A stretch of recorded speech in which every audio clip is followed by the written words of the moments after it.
Hey, what's up, guys? I was just sitting here thinking about Superfly, man. I went and saw it for a second time a couple days ago. Actually, I was going to see Breaking In, but apparently they couldn't get Superfly to stop playing, so I went and saw it again. I was going to see it again anyways, and hell, I'll probably go see it a third time before it leaves theaters. But I was sitting here thinking about the movie, and I was wondering how it did at the box office this weekend, and I came across an article where the director was talking about how he wished that more people would have went out to see it. Even though it didn't meet my high expectations, I still like the movie. It has tons of replay value. I will watch it again. I will buy it. Yeah, I wish people would have supported this movie, man. You know, and before I say anything further, I will be discussing the movie in detail, talking spoilers, things I didn't like, etc. But so if you have not seen it, don't want to be spoiled, you should stop watching now.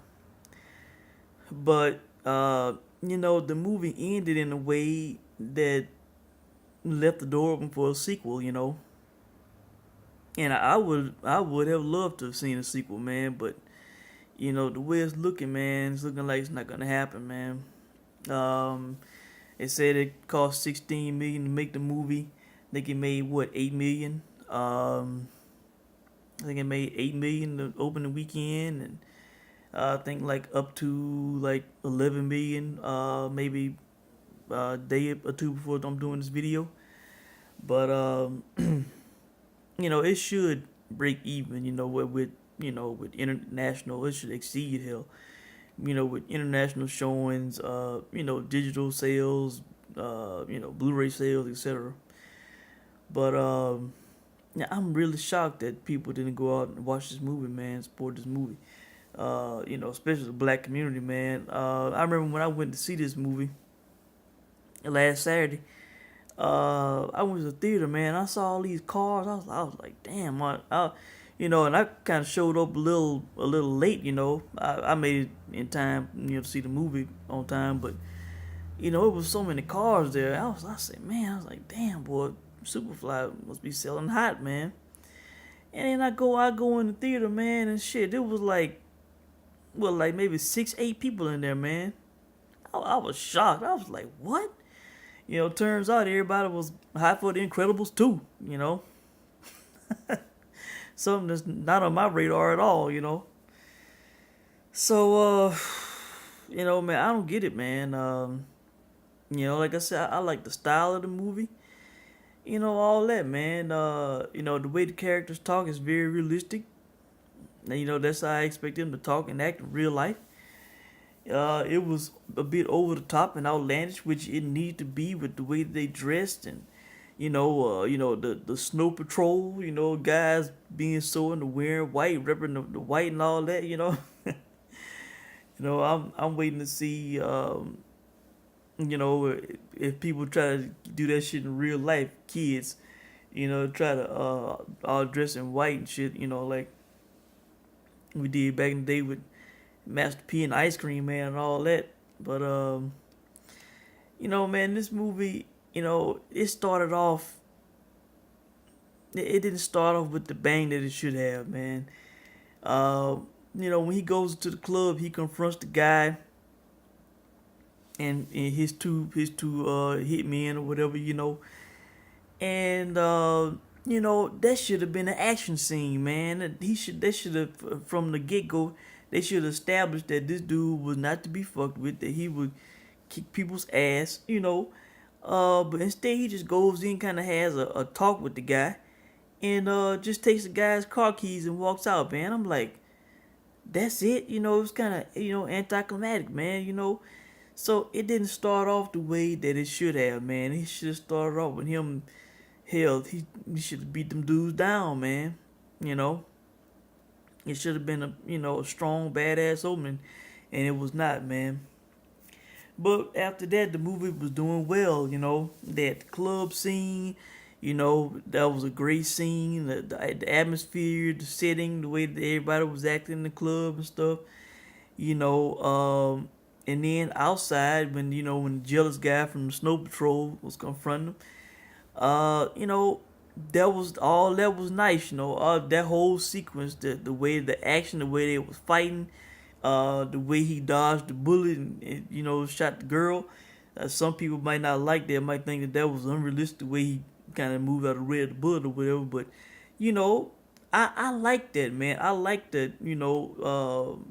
That that sort of skill and ability, man. Even in a movie like that, even though it was not the Matrix, yeah, to have the number one guy, the main guy, be such a badass like that, and then of course the innocent bystander, gets shot, but yeah, I enjoyed that scene and sequence, the club and outside the club, and the jealous character from Snow Patrol who was envious of Superfly, and of course, Superfly goes home. He's got a badass car. He's got a badass house.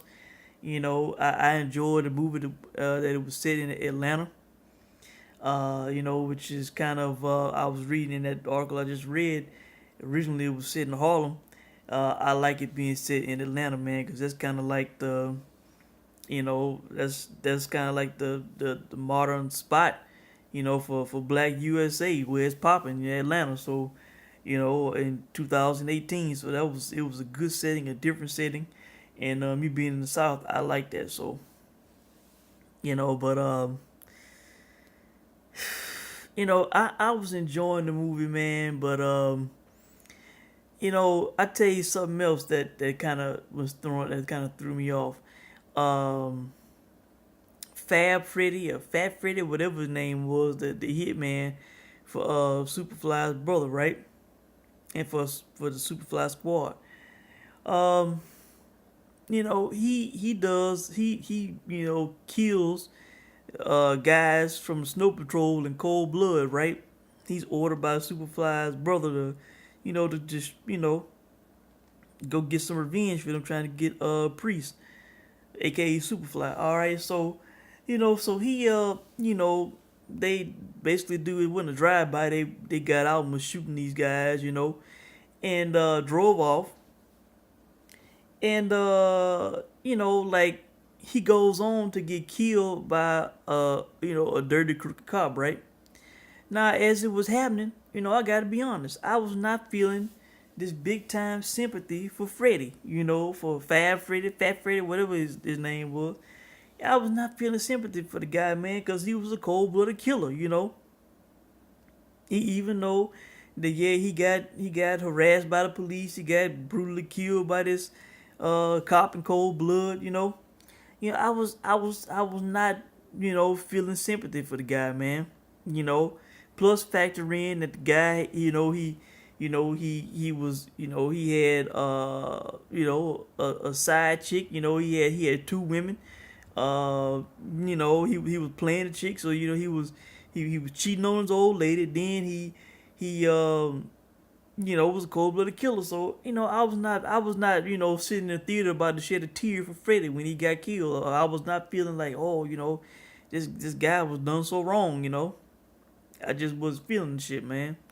You know. So that was one thing that was kind of off, and then I got a kick out of how his girlfriend, not the one that he cheated with, because of course she got killed too, but the one that he cheated on, who told on him, who went to the snow patrol, and gave the snow patrol the information saying that he was there when the shooting went down, when the guys got killed. You know, I gotta laugh at her at the funeral crying, falling out at the coffin, Uh, I didn't hear any laughs in the movie theater. Of course, there wasn't many people in there, but I kind of got a laugh out of it, because hell, it was basically her fault. And then before that, Priest's brother, which I cannot remember his name in the movie, but he played Easy E in the NWA movie Straight Outta Compton. But yeah, he gives the guy some dope to sell, man, which you know that was a mistake. That was something like, why would you give this guy some dope to sell? He the muscle. Let him be the muscle. So it was things like that just that frustrated me. With the characters, man. Some things they were saying and doing, man. Um, the sex scene in the movie, man. Having a threesome, having Priest having two girlfriends instead of just having one. I like that. That was something different. That was cool. Um, yeah, very nice scene, man. Very nice scene. And like I said, that Andrea Londo, man, I'm a big fan of her now. Well, I did not know who that chick was before, but man, that chick, that she bad, she bad, and I hated to see her get killed in the movie, man. Hated to see her get killed in the movie, man. But you just knew when the Snow Patrol came for Priest, you knew that that somebody, especially like her, was gonna get killed, man, because she was high headed. She was, she had that boiling Mexican blood. She was wanting to shoot out, and you know, she was like a female Scarface in there, man, and you could just had that feeling that she was gonna get got, man. But I like that the movie kind of that it showed that it was true love between the three. Uh, between Georgia, Cynthia, and Priest, man. And even though it was one guy with two women, they all had love for each other, man. And when she got shot, and that moment, that second where they showed Priest and Georgia kind of look up in sadness, and at Cynthia getting shot, man. It was very kind of sad, touching, heartfelt moment, man. But yeah, man. You know, between the Snow Patrol and the crooked cops, and having trouble with the cartel, it was just too many, and his mentor who got killed by the Mexican drug lord. It was just too many conflicts for Priest, man.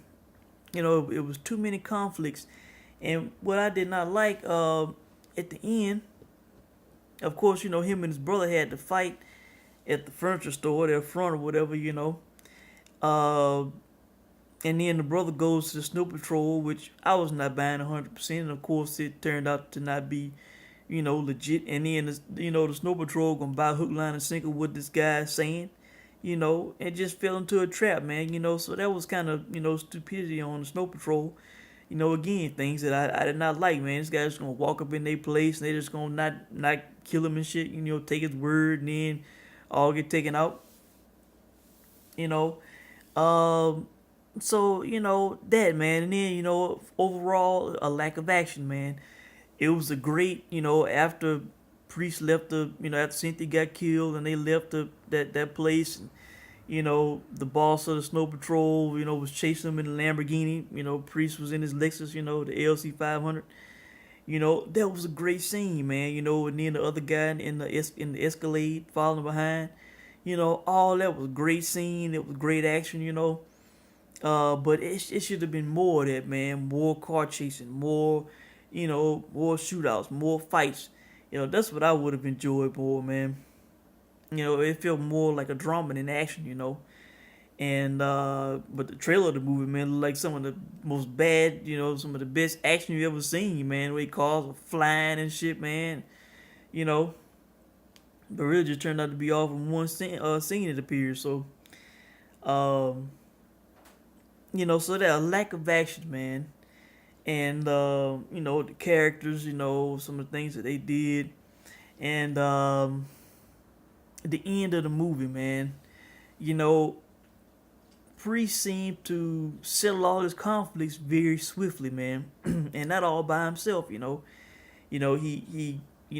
the mayor. He kind of bribed him with that video of him that he had. Was a guy from Outcast, man. Uh, which he did a good job as the mayor in the movie, but he just kind of settled all his conflicts too fast, man. He had the female cop, the crooked cop, had her arrested, set her up good. Um, And what else happened? Um, of course, he had Snow Patrol taken out. But that was fine because that was some action. But he had the crooked cop set up. He set up the Mexican uh, drug lord, had him set up. Had his mama killed him. And then, which I enjoyed when he met the crooked cop who killed Freddy in cold blood when they met out in the open and they had just a fist fight. He took his gun, uh, and just took his gun and took it apart and then challenged him to a fight, which I enjoyed. I enjoyed the fight sequence. I enjoyed him taking the guy's baton, whatever you call that thing, and just whooping his ass. And I don't know if he killed the guy or just knocked him out. The movie didn't really say. I think they kind of left it to where you could have found out in the sequel, but he took him out bad, man. And it's funny when I saw it for the second time. Uh, it was Thursday evening, Thursday night, and Jurassic World was opening, and I was in the movie by myself watching the movie, and all of a sudden I could hear noise behind me, and hell, it was almost not a theater full, but it was a nice number of people with kids in there watching Superfly, man, because they was coming in to see Jurassic World, man. They came in at the end of the movie, and they came in during that scene when he was beating the shit out of that cop, man. And I found that funny, some kids being exposed to that. But I just didn't like that all of his conflicts was settled so quickly, and he did not kind of sell them, for himself, man. He just kind of, he kind of used those, behind the scenes, slick maneuvers, man. They kind of all got knocked down easily. I would have loved to have seen him go at him, by himself, and handle him, so that was something else, man. It kind of ended. It ended too quickly, man. Him selling his conflicts. Uh, it was like it was basically seemed like the movie was rushed. Like it was like they were in a pinch on time, trying to end it in under 2 hours. And instead of him dealing with them individually, you know, they just kind of went through them real quick. All his problems being settled. So that I did not like, man. But the movie, even with all saying all that, man, I like the movie. Like I said, I'll probably go see it again before it leaves theaters. I will be buying it to have it in my digital collection. And I'll be watching it again even after that, man, because like I said, it has replay value. That over the top, with the Snow Patrol, and how Superfly had the Lexus, the LC 500, and just these guys had all these nice cars, and they had money and shit, and the guns and the women. It was good, man, but it could have been better, man. Could have been more action. The characters could have been smarter. And Priest handling all of his conflicts, himself, man, would have been better for me. So, and having said all that, I wish it would be a sequel to this movie, man, because I could easily see his brother getting into some shit, on his own, still being in the game. I could see him getting caught up or getting killed, and then I could see that female dirty cop getting out. I could see that the cop that he beat down. I could see him surviving, and then that being a conflict.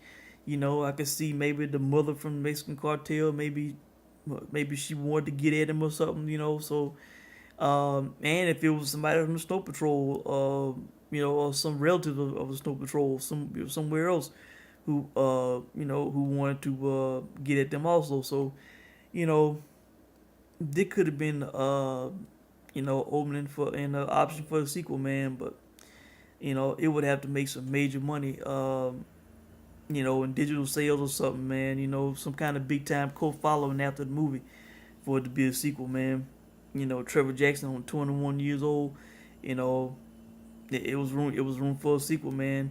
I like the soundtrack of this movie, man. Good music. I would give this movie a B, man. it was disappointing that it did not meet my expectations after seeing it the first time. But I would give this movie a B, man. After seeing it the second time, knowing what was gonna happen, just enjoying the movie for what it was instead of being sad that it did not beat my expectations. So, uh, and I would recommend this movie, man.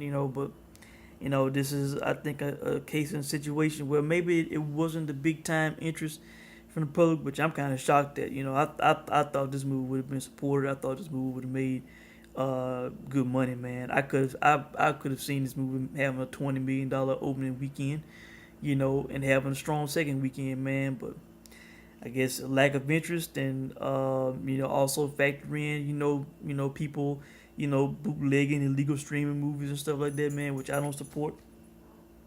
That hurts this movie. So